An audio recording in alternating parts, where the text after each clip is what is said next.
ठीक है, तो अब हम लोग पार्ट 5 देखने वाले हैं, ठीक है। क्या देखने वाले हैं? पार्ट 5। ठीक है, एक सेकेंड।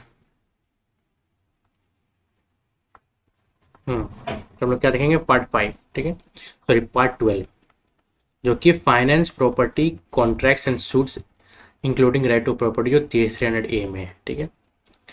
ओके, तो ये हम लोग देखने वाले हैं। एक मिनट। तो पार्ट जो 12 है, ठीक है, क्या है? फाइनेंस प्रॉपर्टी कॉन्ट्रैक्ट स्वीट्स, ठीक है, आर्टिकल 264 से लेकर 300 तक है। This part is the physical constitution of India, ठीक है। It decide who get tax what and how the centre state share the money, ठीक है। तो इसका पहला जो चैप्टर है, ठीक है, चैप्टर 1 जो है फाइनेंस पे है, ठीक है, 264 से लेकर 291 के बीच, ठीक है। तो आर्टिकल जो 264 से 267 के क्या एक बेसिक्स है, ठीक है। आर्टिकल 264 क्या बोलता है कि parliament can make law for the taxes mention in the union list, ठीक है। आर्टिकल 264 क्या है? एक तरह का इंटरप्रिटेशन है, ठीक है। आर्टिकल 264 क्या है? इंटरप्रिटेशन, ठीक है। तो होता क्या है ना कि इसका पार्ट में ये आर्टिकल क्या करता है कि ये एक डेफिनेशन क्लॉज है, ठीक है। क्या है? डेफिनेशन है, इसका खुद का कोई रूल या पावर नहीं है। पार्ट 12 में, ठीक है, जो फाइनेंस कमीशन है, ठीक है, फाइनेंस कमीशन जो आएगा, ठीक है, फाइनेंस कमीशन जो वर्ड आएगा, ठीक है, फाइनेंस कमीशन जो वर्ड आएगा लगभग 10-12 बार आएगा, ठीक है। तो बार बार पूरा लिखना ठीक नहीं है, तो क्या किया गया है, इसको एक आर्टिकल 264 में एक क्या बता देगा, एक डेफिनेशन बताया गया, ठीक है, कि बार बार उसको लिखना ना पड़े। तो उसको एज ए एग्जाम्पल यूज किया जाएगा, ठीक है।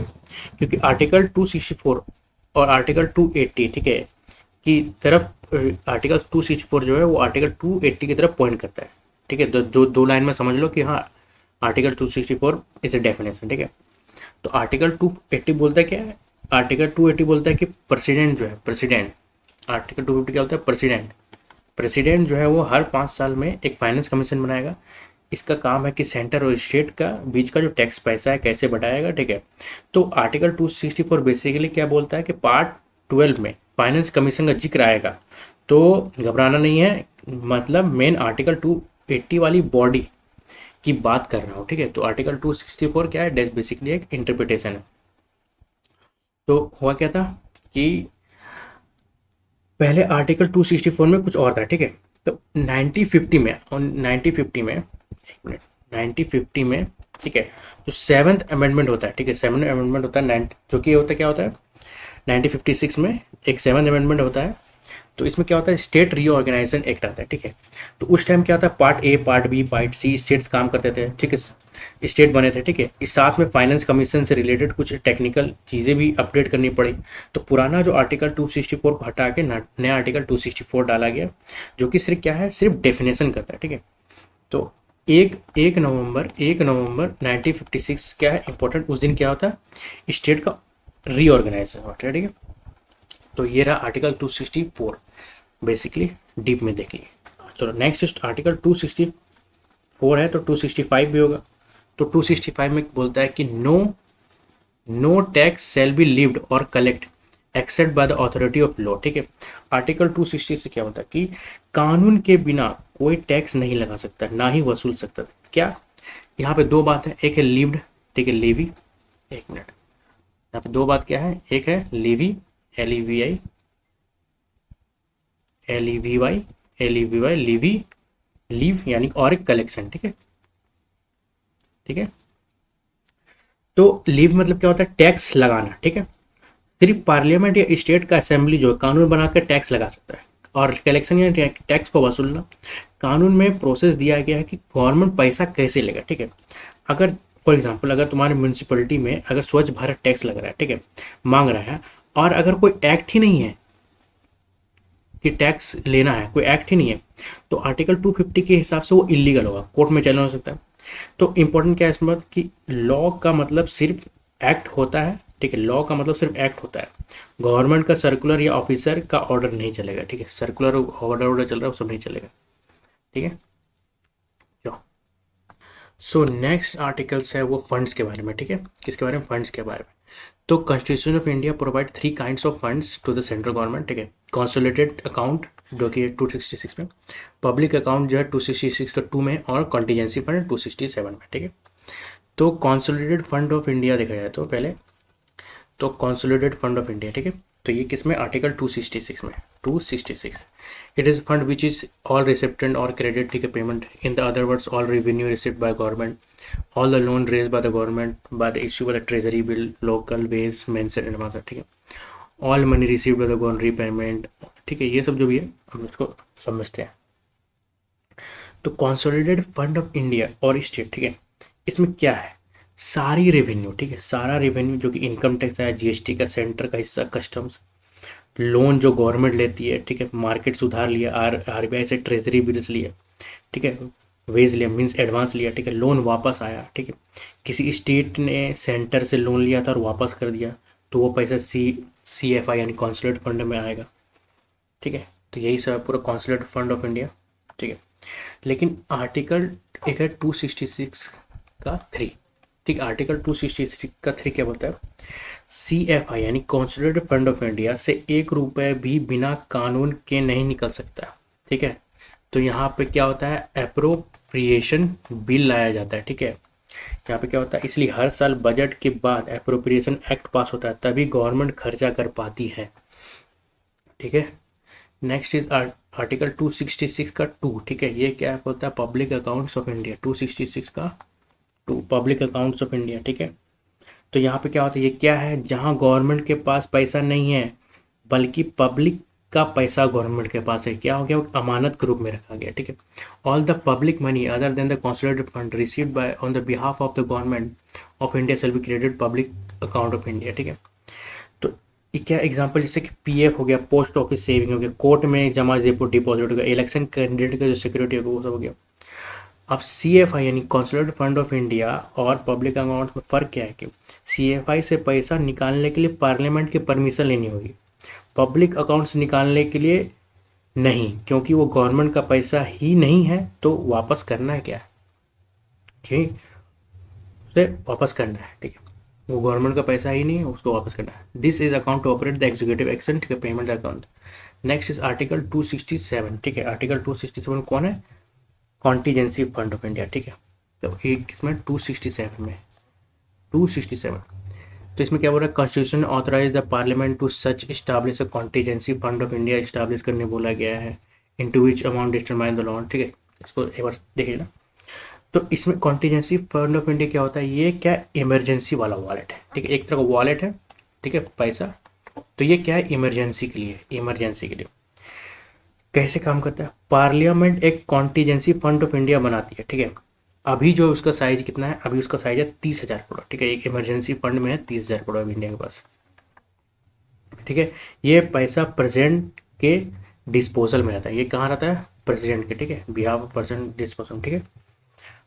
अगर अचानक फ्लड, वार, पेंडेमिक आ जाए और पार्लियामेंट सेशन में नहीं है, तो प्रेसिडेंट इस फंड को तुरंत पैसा दे सकता है, ठीक है। बाद में प्रेसिडेंट के सप्लीमेंट्री ग्रांट, ठीक है, जो कि आर्टिकल 115 116 में दिया हुआ है, उसके पास करके, ठीक है, उस खर्चे को रेगुलराइज करना पड़ता है, ठीक है।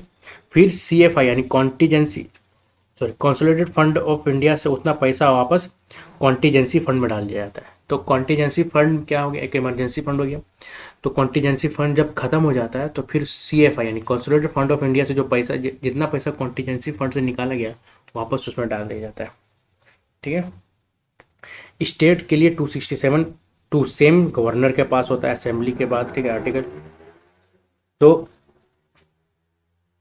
एक मिनट,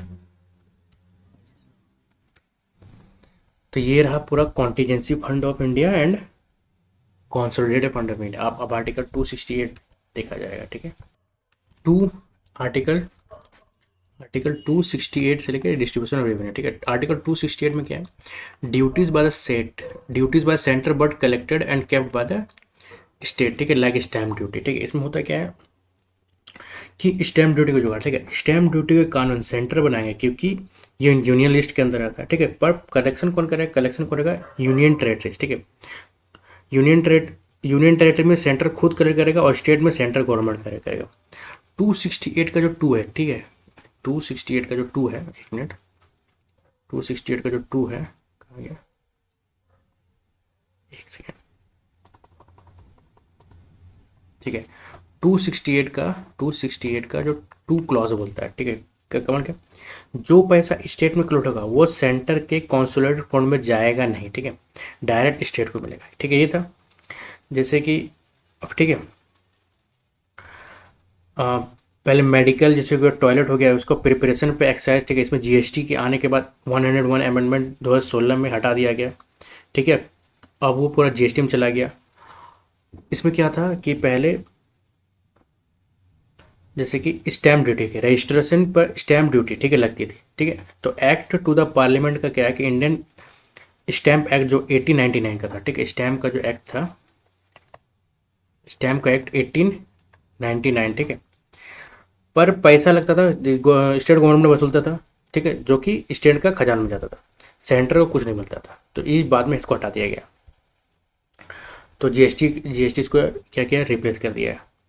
आर्टिकल 268 का जो ए है, ठीक है, सर्विस टैक्स के बारे में बोलता था, ठीक है। आर्टिकल 268 का ए जो है वो सर्विस टैक्स के बारे में बात करता था, और उसको हटा दिया गया। तो उसको कब हटाया गया, उसको 88 अमेंडमेंट, ठीक है, कहाँ क्या है कि 2003 में, ठीक है, 88 अमेंडमेंट एक्ट इसको डाला गया है ताकि सर्विस टैक्स का पैसा सेंटर और स्टेट मिल में बढ़ सके, पर इसको कभी नोटिफाई नहीं किया गया, मतलब लागू नहीं किया गया।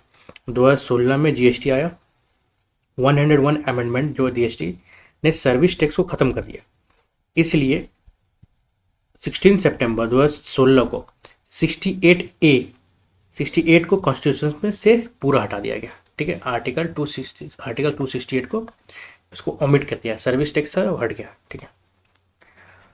तो इसके बाद आर्टिकल 269, एक मिनट, तो फिर नेक्स्ट है आर्टिकल 269, ठीक है, 269, ठीक है, tax levied collected by centre but assign to the state like tax on interest rate.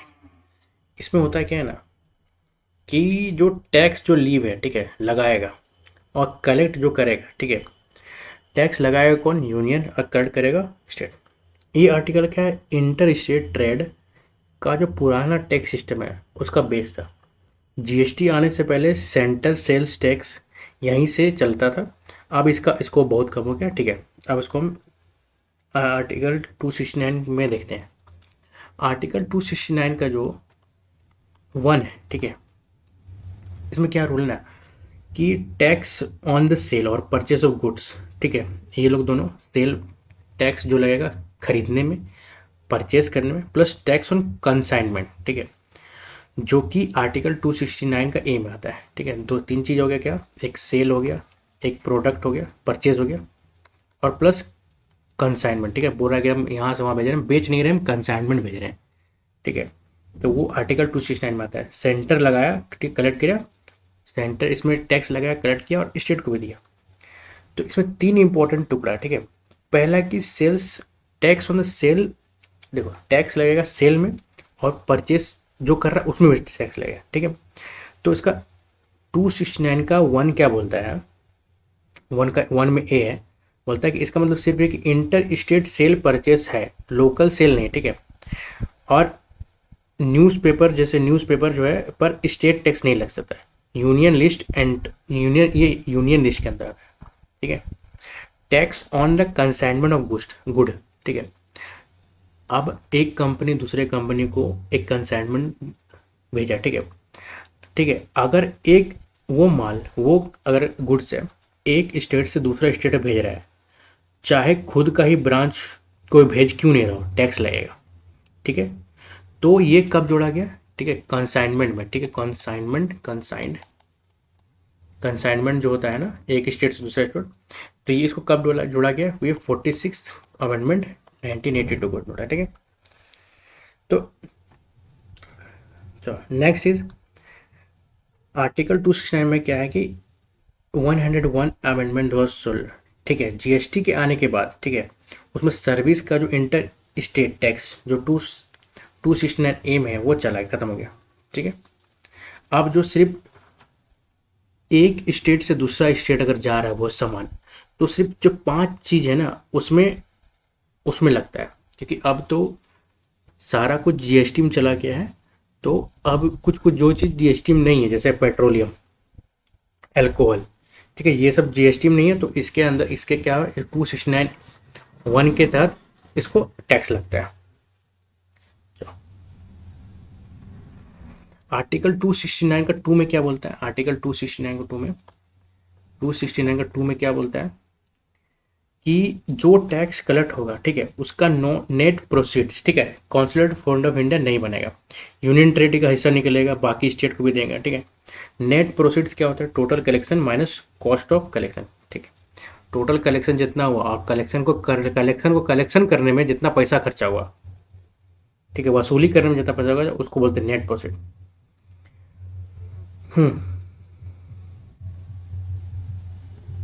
Next is article 269 का 3, ठीक है, आर्टिकल 269 का 3, ठीक है, आर्टिकल 269 का 3 क्या बोलता है, आर्टिकल 269 इंटर स्टेट कब माना जाएगा, ठीक है। अब इसमें आर्टिकल 269(3) में क्या इंटर स्टेट कब माना जा रहा है, ठीक है, पार्लियामेंट कानून बनाकर डिसाइड करे कि सेल परचेज जो कंसाइनमेंट इंटर स्टेट ट्रेड में कब हुई मानी जाएगी। तो क्या जरूरत है, 1956 से पहले सुप्रीम कोर्ट ने, ठीक है, बंगाल इम्यूनिटी कंपनी केस में बोला था कि इंटर स्टेट सेल पर, इंटर स्टेट, ठीक है, सेल पर टैक्स नहीं लगेगा, पर सेंटर के पास भी पावर नहीं थी कंफ्यूज है, ठीक है।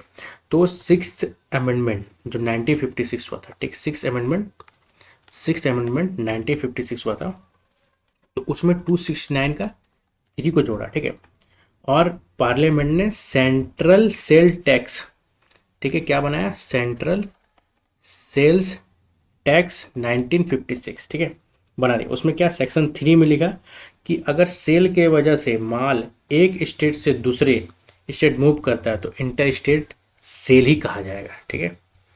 फिर इसके बाद क्या हुआ, 46 अमेंडमेंट 1982 में क्या हुआ, सेल और परचेज ऑफ गुड को चेंज करके सेल और परचेज ऑफ गुड और कंसाइनमेंट ऑफ कर दिया, ताकि ब्रांच ट्रांसफर भी कवर हो जाए, ठीक है। इसमें हुआ क्या कि कंपनीज लोग बेच रहा था लेकिन बोल रहा था कि सिर्फ हम लोग कंसाइनमेंट भेज रहे हैं, तो उसमें बच जा रहा था। तो इसके बाद जो 46 जो अमेंडमेंट हुआ, ठीक है, 46 जो कॉन्स्टिट्यूशन अमेंडमेंट 1982 हुआ, उसमें क्या हुआ कि गुड्स सेल को भी इंक्लूड किया, परचेज को भी इंक्लूड किया, और कंसाइनमेंट अब जा रहा है, उसमें भी टैक्स लगेगा, ठीक है। तो ये सब इतने 3-4 बात हुआ। नेक्स्ट है आर्टिकल 2